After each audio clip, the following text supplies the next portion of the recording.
Alors, joue-t-on à se faire peur lorsqu'on imagine des intelligences artificielles douées d'émotions? Est-ce qu'on est plongé là dans une science-fiction un peu facile finalement? Ou est-ce qu'il y a véritablement des recherches, des travaux en cours pour y arriver? Est-ce qu'on pourrait y arriver dans un futur qui ne serait pas si éloigné que cela finalement? On va en parler avec deux experts. Nous avons avec nous connecté Laurence de Villers, professeure en intelligence artificielle à l'Université Paris-Sorbonne, chercheur au CNRS, spécialiste des interactions homme-machine, de la robotique affective ou encore de la détection des émotions. Laurence de Villers, vous êtes aussi une fidèle de Smartech, où vous venez défendre les points de vue éthiques autour de la robotique et de l'IA. Vous avez aussi participé à un rapport sur l'éthique du chercheur en robotique, dirigé aussi celui sur l'éthique en apprentissage machine. Je peux citer dans vos ouvrages notamment les robots émotionnels, santé, surveillance, sexualité et l'éthique dans tout ça qui est paru aux éditions de l'Observatoire. Bref, on est très heureux, Laurence, de vous avoir pour ce débat. Et puis, en plateau, Bruno Maisonnier, le fondateur, ancien patron d'Aldébaran Robotics, qui est devenu SoftBank Robotics. Vous avez créé l'entreprise en 2005 et créé notamment ce premier humanoïde français devenu une référence dans le monde, même un leader, on peut dire, face à ceux qui étaient des grands compétiteurs dans la robotique. On peut citer là aussi Sony, Google ou Microsoft. Aujourd'hui, vous êtes le fondateur PDG de la société Another Brains. Là, vous développez une intelligence artificielle de nouvelle génération, bio-inspirée, qui mime, je dirais, le cerveau humain. Enfin, en tout cas, c'est l'objectif. Pas exactement. Le but, c'est pas de mimer. Ouais. Le but, c'est que ça fonctionne. Et les modalités, la façon de fonctionner est proche du cerveau humain. Mais et vous dites, en tout cas, mon objectif, c'est de créer une IA qui soit aussi proche que possible de l'intelligence humaine. Ouais. Bon, bonjour Laurence. Ça va faire deux beaux débatteurs, ça. Et puis restez avec nous en plateau, Hervé Bonazzi, avec qui on a parlé de l'identité numérique, pour évidemment poser des questions à nos experts. Je rappelle que vous êtes le PDG d'Archipel. Première question pour l'un de vous deux, Laurence ou Bruno, je ne sais pas. On met les pieds dans le plat tout de suite. Déjà, aujourd'hui, est-ce qu'il existe des IA douées d'émotions, ou au moins, je ne sais pas, dans les labos, un début de signal qui nous ferait penser qu'une IA pourrait être douée d'émotions? Aujourd'hui, est-ce qu'on peut dire ça? Est-ce qu'on a des premiers signaux? Alors, je peux peut-être répondre à cette question. Laurence de Villers, oui. Dans les laboratoires, on travaille sur ce sujet de l'affective computing, c'est-à-dire détecter les émotions des humains, simuler des émotions par une machine, interpréter et raisonner sur ce qu'on vient de détecter, ou de lire sur le visage des humains ou sur leur comportement depuis une vingtaine d'années. Donc, on n'a pas des technologies qui sont encore très robustes. Par contre, on sent bien que ça a un intérêt pour des applications dans la santé, dans l'éducation. Et en même temps, les dernières technologies qui sont avancées, qui sont des perroquets stochastiques, par exemple, dans les agents conversationnels, qui sont des systèmes qui parlent à partir de nos données et qui vont transmettre des émotions aussi, eh bien, ils ont des effets qui sont produits par le hasard. Donc, on ne sait pas bien qu'est-ce qu'il en est. Mais en tout cas, je crois que la question n'est pas celle que vous posez, c'est-à-dire que la machine n'a pas d'émotion en elle-même, elle est un perroquet, et donc elle imite quelque chose. Elle est capable de détecter si vous êtes contente ou pas, et puis ensuite de générer un signal, mais en tout cas, ce n'est pas une décision, une intention de la machine, même si certains chercheurs essayent d'aller dans cette direction, encore avec des algorithmes, et donc c'est surtout pas une émergence. Donc vous nous dites non, pour l'instant dans les labos, aucun signe d'IA émotionnelle. Bruno, vous allez réagir. Je voulais aussi, parce qu'on en a parlé sur ce plateau, de Blake Lemoine, l'ingénieur de Google, qui lui est presque parti en panique. Il était en train d'essayer d'apprendre à un chatbot à être de plus en plus pertinent. On ne va pas dire intelligent, enfin, de plus en plus efficace. Et puis d'un seul coup, il s'est dit, ah là là, attends, j'ai l'impression qu'en fait, ce chatbot est en train d'être conscient de lui-même. Il y a deux sujets qu'il faut avoir à l'esprit. Il y a d'abord une question d'horizon de temps. C'est-à-dire, est-ce qu'on parle, ce qui est votre question, est-ce qu'on parle de ce qui se fait aujourd'hui, ou est-ce qu'on parle de où nous amène ce qu'on est en train de faire? Et c'est qu'est-ce qu'on aura dans 5, 10, 20 ans? Parce que c'est souvent ça la problématique. Puis après, il y a un deuxième sujet quand on parle d'émotion, c'est lire comprendre les émotions de l'interlocuteur de l'IA ou du robot, qui est un sujet. Et puis le deuxième sujet, c'est donner aux IA et aux robots une émotion réelle. Je parle des deux parce que c'est important.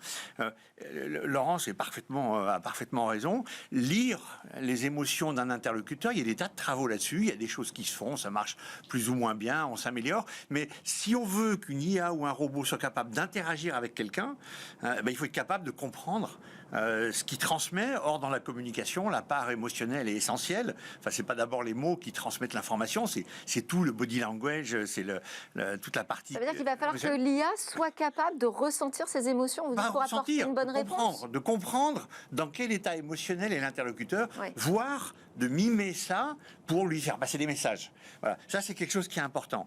Mais pour moi, le sujet le plus important, qui est au-delà, qui a un autre plan, c'est est-ce qu'il faut doter de véritables capacités émotionnelles les IA et les robots? Et ma conviction, c'est oui, et ça se fera forcément, parce que les émotions, c'est un truc qui vient de notre évolution et qui a une utilité. La peur, ça sert à se protéger. C'est-à-dire qu'on a peur de choses qui pourraient être dangereuses pour nous. Mais si un jour on a des robots ou des IA qui ont un vrai rôle essentiel permanent dans la vie de tous les jours des gens, on aura envie qu'elles se protègent.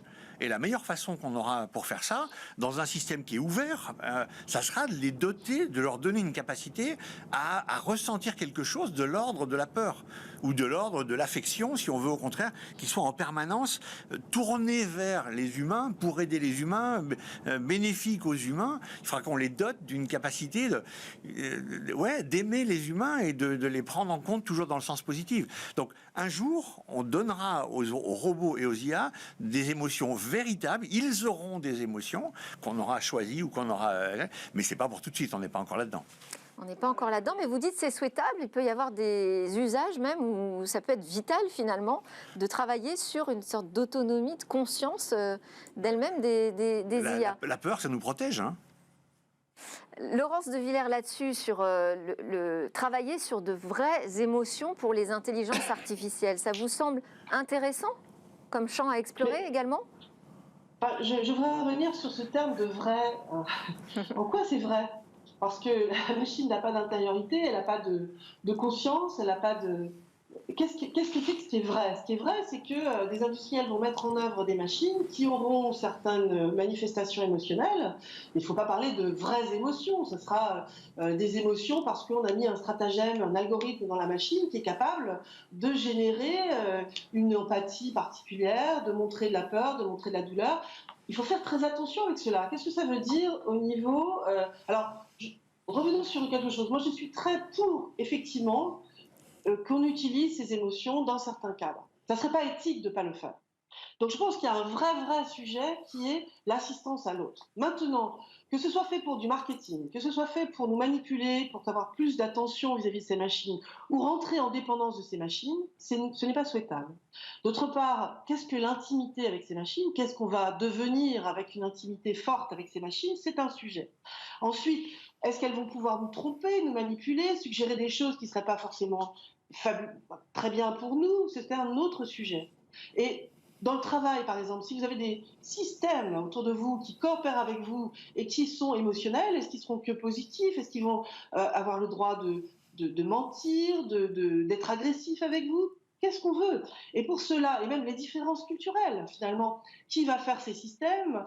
Donc je pense qu'il faut absolument penser qu'il ne serait pas éthique de ne pas développer ces systèmes pour certaines applications. Donc je suis tout à fait consciente qu'il faut aller dans ce sens-là. Mais bien sûr, à partir du moment où on modélise de l'émotion dans les machines, ça a un fort impact sur nous lorsqu'on sera en intimité avec eux et ça a un fort impact sur la manipulation possible. Donc ce sont des choses à surveiller et c'est pour cela que je travaille sur des normes maintenant. Donc il y a un trio, l'éthique. Qu'est-ce que c'est que ces règles éthiques qu'il nous faut absolument mettre dans construire pour évaluer ces systèmes, les lois qui vont arriver avec le AI Act. Et puis, le fait de faire des normes, c'est-à-dire pousser les industriels à surveiller, à pouvoir mesurer ce qui va se passer dans l'interaction avec ces machines joyeuses qui ont de la douleur. Qu'est-ce que ça veut dire, la douleur d'une machine? Ça ne veut rien dire. Donc, ce n'est pas une émotion réelle. Bon, et alors justement, si on parle de la réalité, on en est où aujourd'hui des capacités de ces IA? Parce que, bon, on appelle ça l'intelligence artificielle et souvent on nous dit finalement c'est assez bête, hein. Ce sont des programmes informatiques qui vont pas très loin. Et c'est vrai que nos expériences d'utilisateurs aujourd'hui, on n'est pas dans des labos, nous, mais Mais vous avez on parfaitement se rend raison. compte des grandes limites de l'IA. Mais aujourd'hui, il y a zéro intelligence dans l'IA. C'est pas de l'intelligence. Aujourd'hui, c'est des calculs, c'est des statistiques, c'est de la catégorisation. Il y a zéro intelligence. C'est pas pour autant qu'il faudra pas y aller. C'est pas pour autant qu'on n'essaye pas de le faire. Qu'il y a des façons de faire et qu'un jour on y arrivera. Mais aujourd'hui, il y a zéro intelligence dans les machines. Et on semble même tellement loin de quelque chose d'intéressant qui puisse nous aider au quotidien. C'est-à-dire, ce sont des logiciels très monotâches, très limités en fait dans leur champ d'action pour l'instant. Oui, mais si on prend des tâches sur lesquelles on veut catégoriser, c'est-à-dire dans une image, dans une photo, dans une radio, on veut détecter s'il y a des tumeurs, pas de tumeurs, etc. C'est-à-dire que c'est une tâche qui est limitée, qui est cernée. On est capable de le faire, quand c'est sur des champs cernés, de façon bien plus efficace que ce que font les humains. Et donc, c'est pas parce que c'est limité et que c'est cerné à quelque chose que c'est pas intéressant. Ça peut être hyper intéressant. Mais effectivement, dans un certain nombre de domaines cernés, on n'est pas du tout de l'ordre de l'intelligence, on fait de la statistique là. Et quelle serait la condition pour que ces IA deviennent véritablement plus intelligentes et soient capables de mieux ressentir, de mieux comprendre nos émotions? Quelles seraient les bonnes conditions pour que ça se développe? Voilà, il y a plusieurs sujets différents. Comprendre les émotions et puis être intelligent, c'est deux sujets différents. Vas-y Laurence. Laurence, oui. Oui, je veux bien dire ce que c'est que l'intelligence. C'est un sujet extrêmement compliqué. Pour l'humain, être intelligent, c'est rester en vie, par exemple. Donc, pour une machine, je vois pas bien ce que ça va être. Et puis, pour ressentir les émotions, nous, elles sont vraiment hybrides. Elles viennent de nos ressentis physiques. Donc, dans la machine, il n'y en a pas. Donc, pour moi, dans l'avenir, si on veut construire des machines qui auraient des réelles émotions, comme Bruno le suggère, ce sont des machines hybrides. Donc, il faudra mettre du vivant, des cellules de rats, de plantes, je ne sais pas. Il faudra inventer un hybride vivant artificiel. Parce que Bruno, votre IA, vous la désignez comme organique. Ouais. Vous travaillez quand même sur cette question de la rendre un peu vivante. C'est organique au sens bio, au sens anglais. Ouais. Parce que l'IA qu'on est en train de faire... Au sens du fonctionnement. Oui, c'est ça. C'est-à-dire que c'est une IA... on va dire human-friendly, bienveillante, au sens, parce que là, pareil, bienveillante, mais au sens où elle donne des résultats qui sont explicables, on comprend pourquoi elle propose telle ou telle décision, ça consomme très peu d'énergie, on gère pas, on n'a pas besoin de quantité de données, etc. Donc quelque chose qui est beaucoup plus acceptable par nous tous que des IA qui sont des boîtes noires, qui consomment une énergie monstrueuse, qui ont une empreinte carbone catastrophique. Voilà. Donc c'est dans ce sens-là qu'on les appelle bio, donc organiques. C'est dans ce sens-là. C'est pas dans le sens où elle fonctionne avec du biologique. Pas encore, mais est-ce que c'est l'intention? Parce que vous employez le terme organique, mais vous employez aussi le terme bio-inspiré. Oui, c'est pas du tout notre intention. Par contre, notre intention, c'est de comprendre ce que beaucoup de gens font, comment fonctionne le cerveau, la nature, etc. Il y a des tas de choses qu'on comprend pas, mais il y a des tas de choses qu'on comprend. Se servir de ce qu'on comprend déjà pour essayer de le dupliquer, de faire la même chose. Moi, je suis fasciné, par exemple, par les insectes sociaux. Je lis plein de bouquins sur les comportements des abeilles. Eh ben, on voit des êtres qui sont individuellement assez primitifs, assez primaires, pas vraiment intelligents, et qui collectivement arrivent à résoudre des problèmes qui demandent des fonctions cognitives supérieures. Ben, comment on passe de l'un à l'autre? Chez les humains, c'est peut-être un peu pareil d'ailleurs. Oui, mais bien sûr. Voilà. Mais c'est pareil au niveau des humains, mais c'est pareil au niveau de ce qu'il y a dans le cerveau. Ouais. Et donc la question, c'est comment extrapoler à partir de ce qu'on trouve dans la nature des choses qu'on pourrait appliquer pour faire des intelligences réelles, au sens où elles sont capables de décider sur des situations qu'elles n'ont jamais vues avant. Voilà, c'est ça l'objectif. Laurence de Villers, vous vouliez réagir, oui. Et moi j'avais aussi une question pour vous, peut-être pour enchaîner. Comment vous qualifieriez la qualité aujourd'hui des IA dans leur capacité à singer déjà des émotions et à interpréter les nôtres? On en est où? À quel niveau sont-elles ces IA? Donc, ce sont des objets statistiques avec une partie stochastique. Stochastique, ça veut dire qu'elles sont capables de générer des choses au hasard. Donc c'est à la fois des régularités, donc on va trouver dans le langage, dans les comportements humains, et puis en même temps, à partir de ces données qu'elle récupère auprès des humains, l'apprentissage machine, à partir de réseaux de neurones qui n'ont rien à voir avec les cellules de mon cerveau, elles vont être capables, d'architecture assez simple, elles sont capables de générer des comportements. Mais il n'y a rien d'émotionnel réellement, il n'y a rien de ressenti, si vous voulez. Donc, je crois que la grande erreur qu'on fait actuellement, c'est de parler de simuler le cerveau. Or, un être humain, c'est pas un cerveau, c'est d'abord un corps, d'ailleurs, qui reçoit le cerveau. Notre cerveau, il est dans notre corps. Et donc, c'est cette toute interaction très riche qui existe entre le corps et le cerveau, qui est pour l'instant non comprise et qui n'est pas du tout facile d'imaginer reproduire sur une machine. On en est extrêmement loin. Et comme je vous disais, il faudrait au moins qu'il y ait des viscères, des choses qui réagissent. Alors, est-ce que c'est de l'ordre du quantique? Il y a des tas de possibilités qui sont avancées. Il y a des gens qui font des recherches partout sur, effectivement, le biomimétisme à différents degrés. Mais on est à des années-lumière de comprendre ce que c'est, parce qu'on ne comprend déjà pas le substrat de la pensée, les émotions. On a du mal à comprendre aussi biologiquement cette machine chimique qui se passe. C'est des signaux chimiques et physiques qui sont extrêmement compliqués. On avance, mais plus on avance, plus on découvre aussi des choses qui sont d'une complexité importante. Et pour moi, on en est très très loin. Bruno? Et est-ce qu'on y arrivera un jour? J'enchaîne avec une autre question, vous voulez réagir là-dessus? Allez-y avec une autre question, Allez. je ferai une synthèse globale. Ok. Il y a aussi cette dualité, je dirais, chez les humains. C'est-à-dire qu'à la fois, on s'inquiète, on s'angoisse énormément de l'arrivée d'IA super intelligentes, dotées d'émotions et de conscience d'elles-mêmes et tout ça, qui pourrait donc peut-être prendre le dessus sur nous, finalement. Et d'un autre côté, ce qui nous fait le plus rêver, ce sont justement les robots humanoïdes. Il y a qu'à voir la démonstration, au CES cette année. Ça a été l'attraction, l'humanoïde Ameca. Première démonstration, ça a été l'attraction, ils ne s'attendaient pas à un tel succès. Ça nous fait rêver, on en a envie, en fait. Oui, mais c'est vrai, mais le premier pan sur le fait de faire peur, c'est quelque chose qui a déjà été analysé des centaines de fois par les historiens, parce que tout au long de l'histoire de l'humanité, on a passé notre temps à inventer des nouvelles technologies qui ont toutes eu des conséquences positives et des conséquences négatives. Bêtement, on regarde le feu, on regarde l'électricité, on regarde la vapeur, tout a eu des conséquences positives et des conséquences négatives. Et ce que l'humanité sait super bien faire, c'est tirer les leçons des problèmes, des gens qui ont utilisé à dessein de façon négative, etc., ou des problèmes qui sont arrivés par hasard, et puis de créer les boucles de feedback, créer les contraintes, les régulations, etc., pour essayer d'en tirer surtout du positif. Donc l'humanité sait très bien faire ça. Mais la réaction psychologique normale quand arrive une nouvelle technologie, c'est la peur. On a tous en tête, ou plus ou moins, les images... La peur, mais aussi l'admiration. Ouais, mais les images de la locomotive, le film des Frères Lumière, où il y a premier cinéma, où on voit une locomotive qui arrive vers la salle, et la salle en panique de voyant arriver la locomotive. Voilà. Et il y a eu des tas de trucs. Il y a Le Verrier, qui est un grand scientifique français du 19e siècle, qui a calculé que si on rentre dans un tunnel avec un train, à l'époque des trains, c'était le début des trains, si on rentre dans un tunnel avec un train, la surpression va écraser la cage thoracique de l'homme. Donc, il y a tout un tas de gens sérieux, etc., qui regardent, on est dans la peur, et jusqu'à ce qu'on arrive à dominer, à maîtriser, à avoir exploré différents trucs. Et là, on met les contraintes, on met les réglementations qui font qu'on en tire plutôt du positif. Mais c'est normal, ça arrive tout le temps.